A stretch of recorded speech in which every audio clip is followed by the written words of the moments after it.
Hello, everybody. It's really a pleasure to be here today and to talk to you a little bit about our institute. I'm going to speak to you today about how we innovate for health in space and how those innovations actually help all of us here on Earth as well.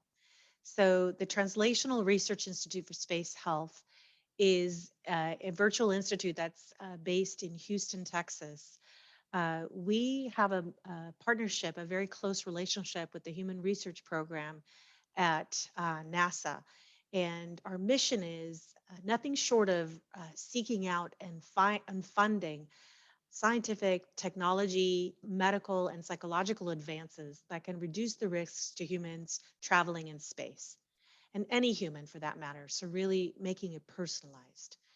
The reason that the agency, NASA, needed a partner like TRISH is as NASA is making steady progress in reducing the risks to humans traveling in space in terms of their health and performance due to all the challenges that the space environment presents to the human body.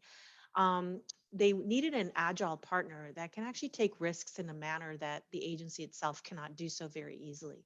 So they're looking to Trish to move very quickly to emerging opportunities and advances in both science and translational work with late stage type of work that's coming out to the market in order to make those advances and those leaps that can move the agency forward very quickly. Our institute is based at Baylor College of Medicine, but we also have consortium members that are placed on the West Coast and East Coast of North America, and that's Caltech and MIT. And we have folks embedded in those communities to help bring forward new ideas. So a really quick overview of the hazards of spaceflight, which I'm sure others have covered in their talks before me, but I'm going to start with the right, the space radiation environment. So this is ionizing radiation that not all of it we can shield. So we can shield a lot of the protons that come from solar particle events from the sun and also a large component of galactic cosmic rays. But the heavy ions, the particles that come from stars exploding and other cosmic events, require such a tremendous amount of shielding that it's really not feasible for us to shield the humans on spacecrafts traveling either to the moon or the Mars surface. And so there will be a low level, constant dose of ionizing radiation, which we know can impact every part of the body, every physiological system. And the longer you stay up there unprotected from galactic cosmic rays, the more damage there will be. Second is the distance from Earth. The fact that you cannot easily evacuate people in the case of a medical emergency, or even provide a resupply of food or medical devices or new pharmacological mitigation strategies. A lot of drugs actually degrade over time. And so the distance from Earth presents a whole slew of challenges to keeping humans healthy on a long duration exploration mission outside of low Earth orbit. The hostile enclosed environment. What do I mean by that? If you have the toilet failing, for example, or your water reclamation system not working well, now you've got a problem in terms of the very valuable, very limited resources that are important for keeping the humans healthy and safe in the space environment. The gravity fields. On Earth, we enjoy 1G, which we've accustomed to. We need that to maintain our body systems as healthy, our bones, our muscles, our heart, etc. When we go into the 0G environment, everything changes. And now all of a sudden we have to mitigate the lack of gravity through exercise and nutritional supplements, for example, for bone, etc. When we actually are considering living on the Mars surface, which has approximately third G of what Earth's gravitational force is, or on the moon, which has approximately 6G, now you have to consider mitigation strategies that will overcome the very reduced gravity, similar to the 0G, but perhaps to a lesser degree. And transitioning between different G forces, for example, 1G to 0G, back to a partial G, can actually throw the sensory motor system of the body, balance, our ability to orient ourselves into whack. And so mitigating for all those transitions in the gravitational fields is actually something that we are also actively working on. The isolation. Many of us have experienced a little bit of what astronauts would be feeling on the way to Mars. We've all been cooped up in our homes during the pandemic, not seeing our family and friends, and really limiting our exposure to the outside world. And with this space environment, especially when you're in a very confined spacecraft, lack of privacy, and our ability to connect to our loved ones will become much more of a challenge. So, behavior health becomes an issue in terms of being able to solve for what may turn out to be a very long and very isolated type of trip.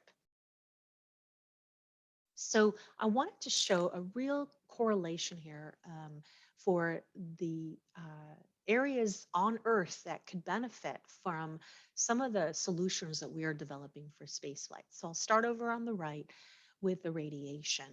As we're developing mitigation strategies to protect humans from chronic low dose ionizing radiation in terms of their susceptibility to develop cancer, as well as some of the deleterious effects on vasculature, for example, the body's vessels that carry our blood.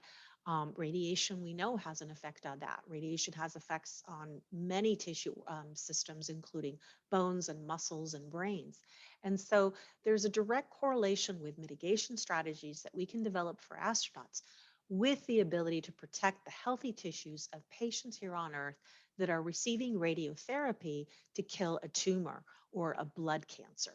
And so, oftentimes, when these therapies are applied, there may be sort of collateral damage for the healthy tissues are also affected by the radiation treatment. And it can be quite a high dose that these patients received. So, we can actually apply some of the mitigation strategies for astronauts to patients on Earth to protect their healthy tissues from the side effects of the therapeutic radiation.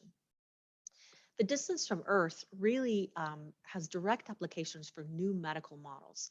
So, because we're so far away from Earth, if there is a medical emergency or a procedure that needs to be done, even telemedicine will become really challenging because of the time delay the further we get away from Earth. And so, we really have to develop brand new models to administer medicine on the spot and just in time. And so, really thinking about how to provide clinical care in a safe way without having everything that you would take for granted in a large medical center like we're all lucky here in Houston to have in many other places around the world. So we're really pushing the limit in terms of new medical models. I'll give you one small example. During the pandemic, a lot of providers moved to a telemedicine capability. NASA has been doing telemedicine for at least a couple of decades. So they were very far along in terms of accepting new ways of providing healthcare to humans. And so, again, NASA and the space world is really ahead of the curve in terms of what healthcare in the future will look like. The hostile enclosed environment. It's all about recycling the precious resources. You have very limited oxygen. You have to scrub carbon dioxide from the air of the environment. You have to make sure that the air is clean and safe for the humans to breathe.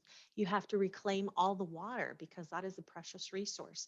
And foods, how do we recycle out of all of the organic material from the portions of the food that's not edible, for example, if we're growing fresh foods. So conservation of resources is a major benefit that we learn from the space environment and applied on Earth. The gravitational field, what we're learning about keeping the hearts healthy, the brain healthy due to the changes in the gravitational field, the bones and the muscles, all of those things are directly applicable for people here on Earth who, for whatever reason, whether it be medical reasons or due to simple aging, where they decrease the amount of activity that they have in their daily life, we can apply all of those strategies that we do for astronauts to those patients here on Earth. The isolation certainly is important because as we're developing tools to actually track people in their mental health and to improve performance within teams, small teams in a confined space, we're definitely going to be providing some novel solutions to keep all of us here on Earth feeling good and being able to perform our jobs to the best of our abilities. So this is a very busy slide, and I apologize for that. I want to just show you here how every single human system is affected in the space environment. And so space is an absolute wonderful challenge. And what's remarkable to me is that the human body is able to adjust and adapt so well to this very stark new environment. To me, it really celebrates our adaptability. But by studying these adaptations and seeing how every organ system is affected in spaceflight and mitigating for the things that look maladaptive and understanding the positive adaptations that occur in spaceflight, we really get a better sense of our own physiology here in one gravity. So what is TRISH doing, and what are the risks that we are trying to address in terms of the human health and performance? It really matters with the type of mission and how long the mission is, how far away we are, what sorts of hazards we're going to be exposed to. For example, in the International Space Station, currently under conditions of what we call LEO, low Earth orbit, LEO for short, we're still protected from space radiation. We're still within the protection of the magnetosphere and the atmosphere of the Earth. And so we're less concerned about space radiation effects on astronauts living on the International Space Station. Once you move out into the lunar vicinity, now you do have to worry about space radiation effects. But the distance isn't so far that if you have a medical emergency or you need a resupply, you can't do it quite easily.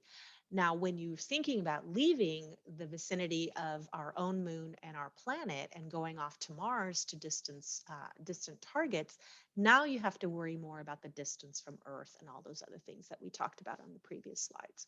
So as we think about progressively more challenging environments and missions, the risks become a little bit different in what you prioritize. So what we do is complement NASA's efforts. NASA is an engineering organization, and they approach risks just like they do to the human system, just like they would to a engineering system of its own. And so they identify all the risks and they lay them out, and then they develop a research roadmap to address and reduce the risks on all of those. And so there is an excellent plan in place, and the Human Research Program has been reducing risk steadily over the last 10 years or so. TRISH was really brought in to kind of approach things in a different way, as I mentioned before, to take more risks, to reduce risks in the sense that we invest in things that perhaps other people may not invest in because the tolerance for failure is a little bit lower in other organizations. TRISH is made to take those challenges and approach things from a different way. And so we try to invest in platform capabilities that will enable us to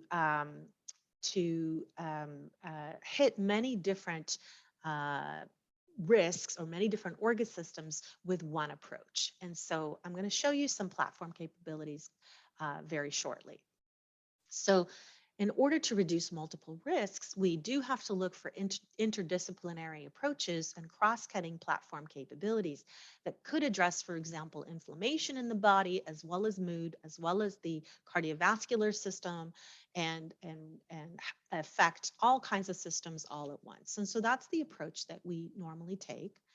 And when we approach the funnel, what we call our pipeline, our funnel of discovery, is we are very agnostic as to where the ideas come from.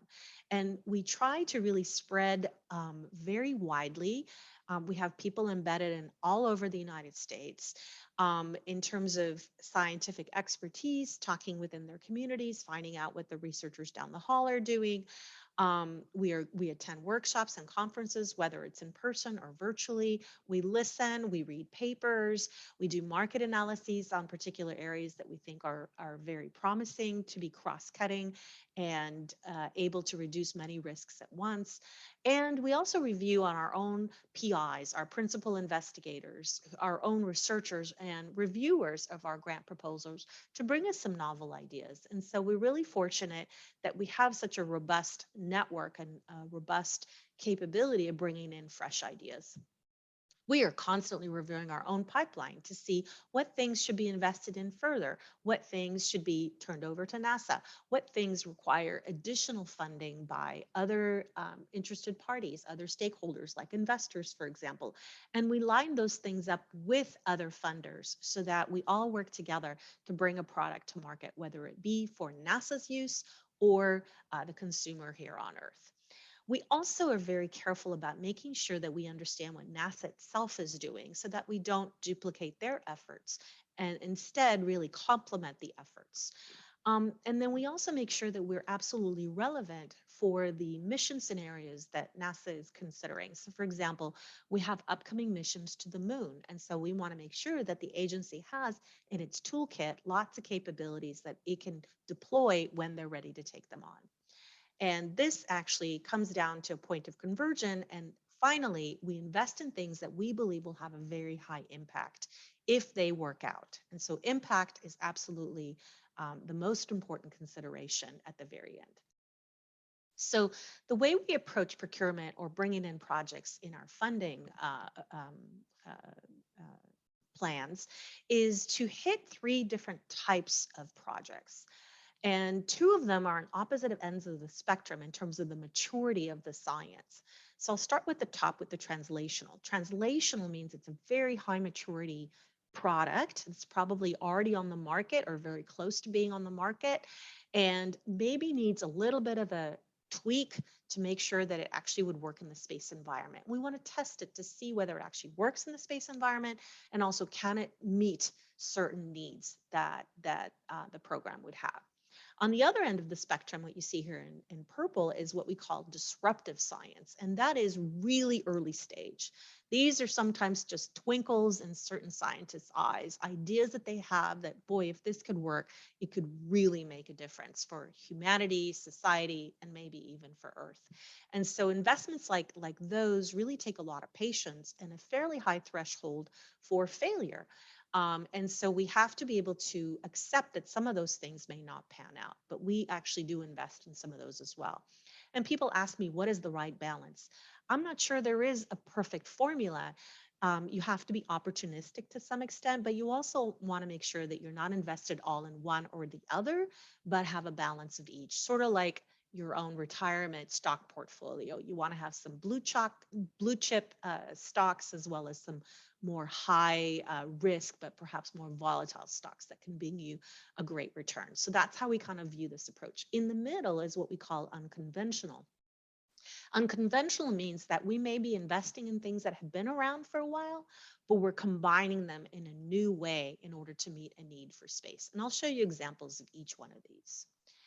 So an example of a translational project is the handheld ultrasound probe.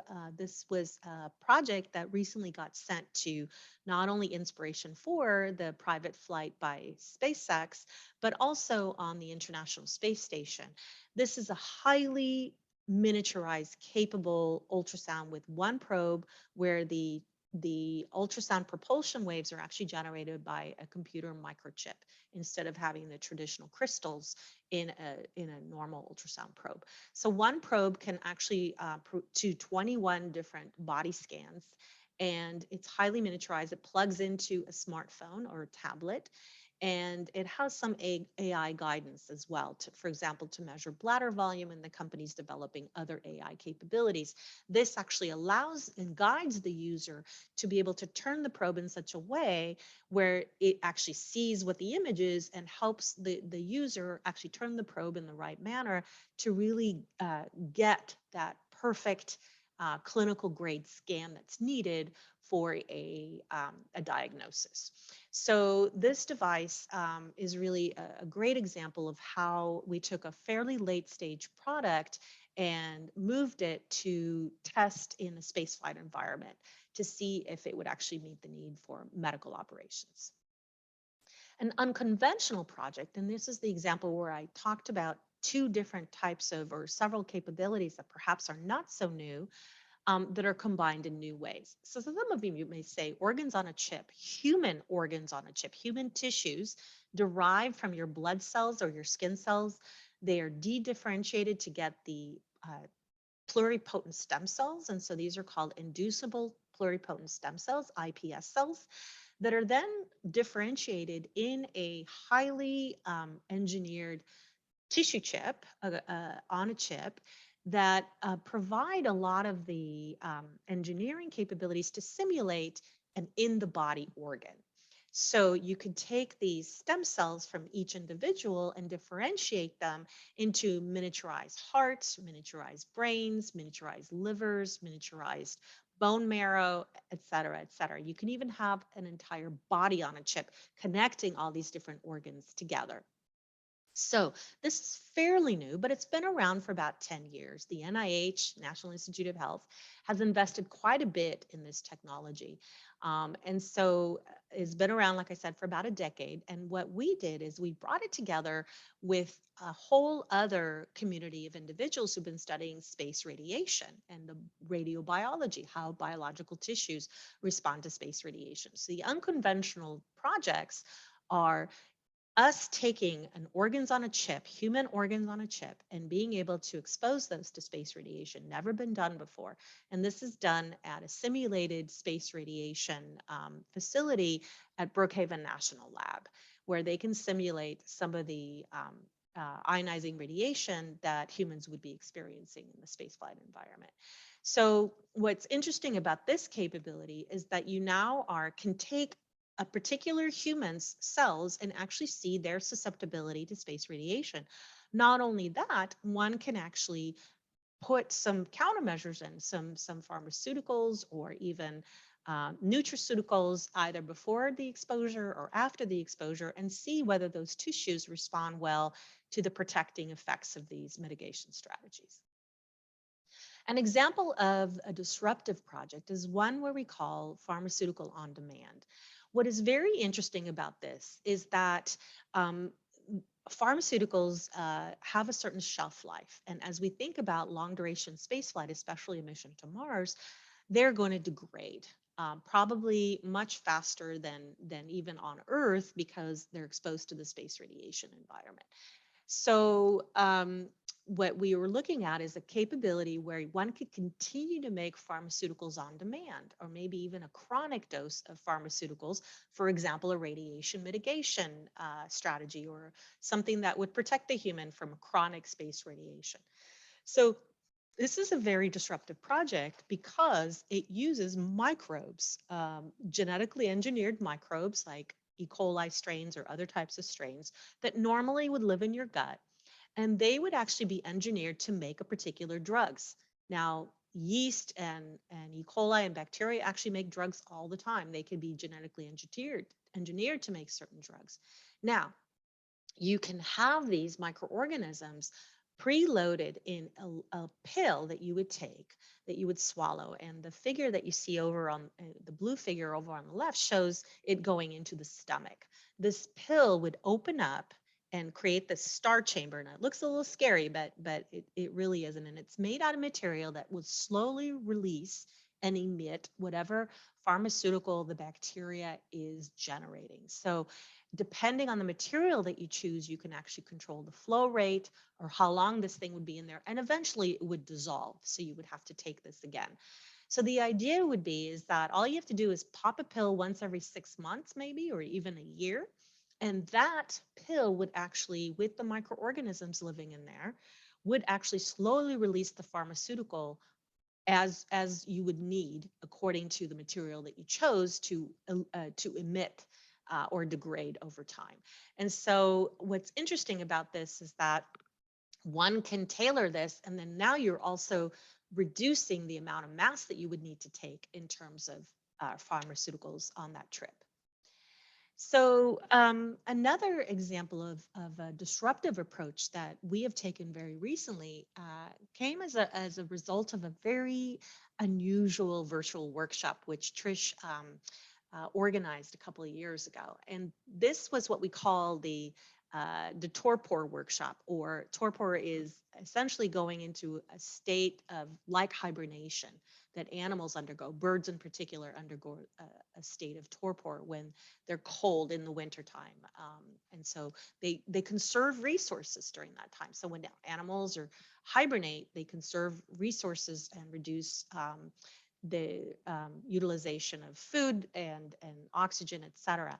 The other thing is that in medicine, for example, when there is trauma to either the brain or the heart, when you cool things down a little bit, it actually reduces damage to the tissue. And so, one approach that we thought is to control metabolism so that if you decrease metabolism in a way that you can control it in an inducible manner, you can actually put people into a slightly lower metabolic state, and that might reduce their tissue damage from radiation. So essentially, you would put people into the suspended animation, slight, not all the way like we're seeing in sci-fi movies, but essentially during a time when their skill set isn't needed on the mission, or perhaps in a rotational manner, crew can go into a slight hibernation status and reduce the tissue damage from space radiation, but also reduce the amount of food they would eat, maybe how much oxygen they are consuming and expiring CO2.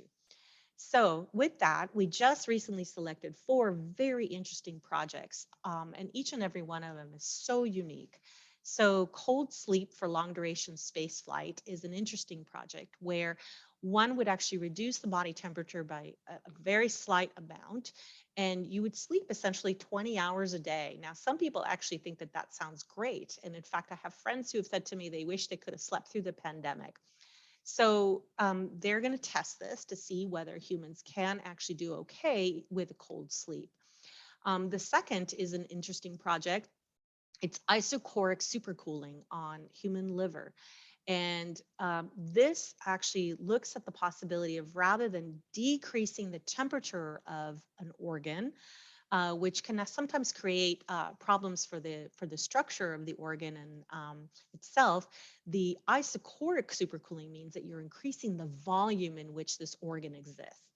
So by increasing the volume, you may be flushing out metabolic waste and decreasing metabolism without actually decreasing the temperature. So the group at UCSF is looking at this. Now, perhaps one way that one may apply this is that we know that as humans go to zero gravity environment, because of the fluid shifts that occurs, we actually see a decrease in overall plasma volume in humans. It's roughly about 10 to 15%. And it usually is completed by about 3 days in 0G. And those humans actually have a reduced plasma volume. In fact, when they come back to G, they can faint if they don't fluid load. So what if we try to fluid load them during space flight? And perhaps that would be an equivalent of the isochoric supercooling on the liver. And at the very least, as this group is looking at this possibility in the isolated human liver model, we would be, at the very least, learning how to protect human organs in a better way. Perhaps in the future, we may want that capability in space, while it's also improving organ transplantation technologies here on Earth. The third project that we selected takes lessons from red squirrels, which apparently are different than black and brown squirrels. Red squirrels hibernate. And so what can we learn about similarities between humans and squirrels? And can we activate genes that are homologous, not orthologous, homologous to those in squirrels, red squirrels in particular, in humans, to see whether humans can hibernate? And the last one is really hard to choose favorites, but I think this one is my favorite. So this one is a collaboration between a group in Italy and a group in Wake Forest in North Carolina, where they are actually looking at an early pre-human hominin, that used to hibernate at a time when humans used to hibernate, to try to figure out which genes were responsible in those early pre-human hominins for hibernation, and can we actually induce those genes in human organoid systems to see whether those organoid systems would replicate a hibernation-like status or reducing metabolism. So these are very much out of the box. Some of them may work, some of them may not, but even if one of them work, I think we're going to find some very interesting possibilities, not just for spaceflight, but also for medical conditions that would benefit for reducing metabolism. So here are some of the applications of reducing metabolism. Over on the right, medical hypothermia is currently used for heart surgeries as well as brain damage applications as well. And so if we learn how to put people in a reduced metabolism state in a whole body situation without actually using cooling, we may be actually improving certain conditions that we currently don't know how to do on Earth in terms of medical applications.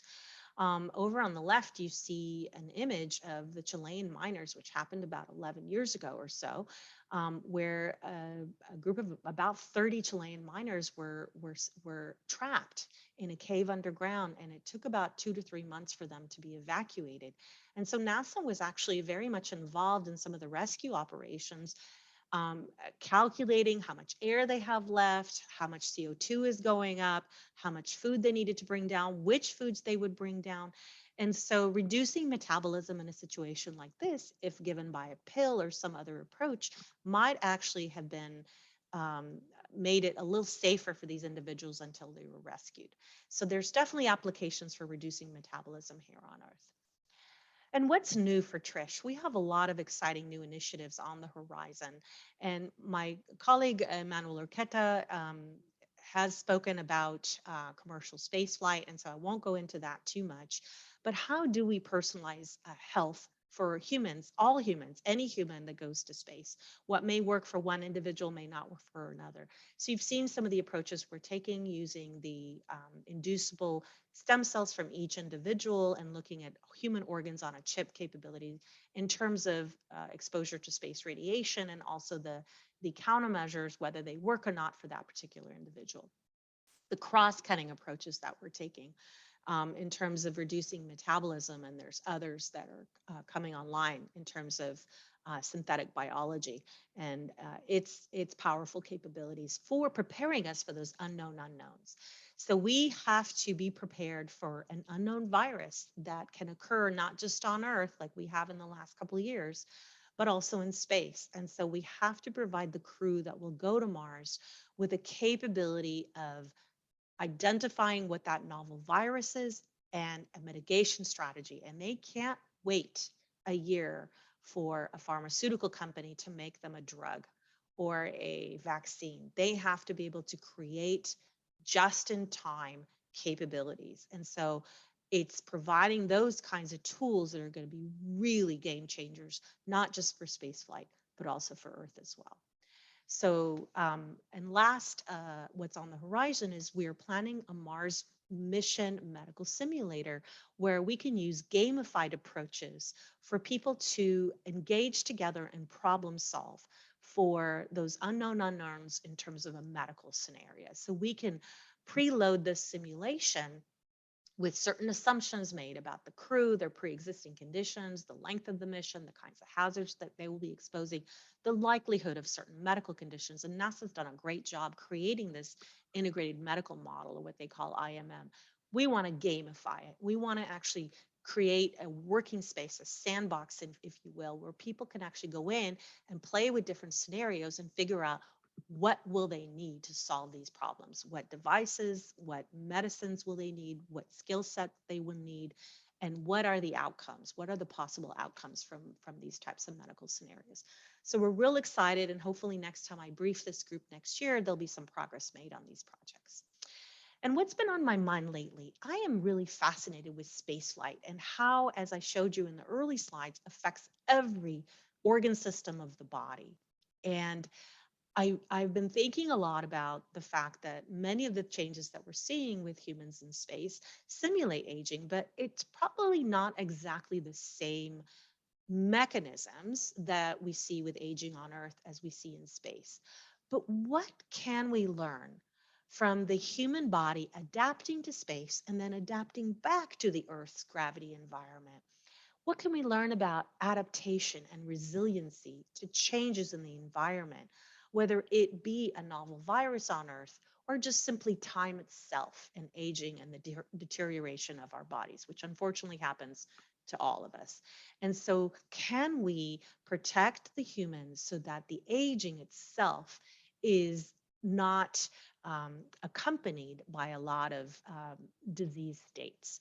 And so while we're keeping the humans healthy in space, can we keep the humans healthy as they gracefully age? That is what's been on my mind lately, probably because I am myself aging. And so I've been looking a little bit at the hallmarks of aging. And there's lots of things that people have described: stem cell exhaustion, senescence, essentially dysregulated nutrient sensing. So people's sensitivity to glucose changes, mitochondrial dysfunction, lots of events have been described. And there's a wonderful review in Cell that I urge people to look up if you're interested in this topic. And so I want to understand whether spaceflight can actually replicate some of the features of aging, may not be exactly the same, but on a faster scale, so that rather than studying an individual over a 60 or 70-year process, we can look at it much quicker in the spaceflight environment. And the adaptation, the reversibility, coming back to Earth, and the reversibility of some of those changes are very interesting to me. Can we mitigate some of the things that occur with aging that are similar in spaceflight? And so that's what's been on my mind lately. And I hope to be able to brief you about some progress that we may be making, or at least putting out some calls for proposals as we move ahead with our institute. And with that, I want to show you this beautiful picture that was taken on the Mars surface by our robotic probe. And it's a remarkable picture because what you see there at approximately 11 o'clock, that faint dot right there is Earth. Everything that you have ever known and all of human history and all of Earth's history is on that dot. And it really puts things in perspective for me. It puts things in perspective that as we explore the universe, we realize how small we are and how large and vast the universe is. And it, rather than making me feel insignificant, it makes me feel incredibly excited that we are now in a position to explore this vast universe. So I hope that you enjoy the rest of the workshop, and I thank you very much for your attention.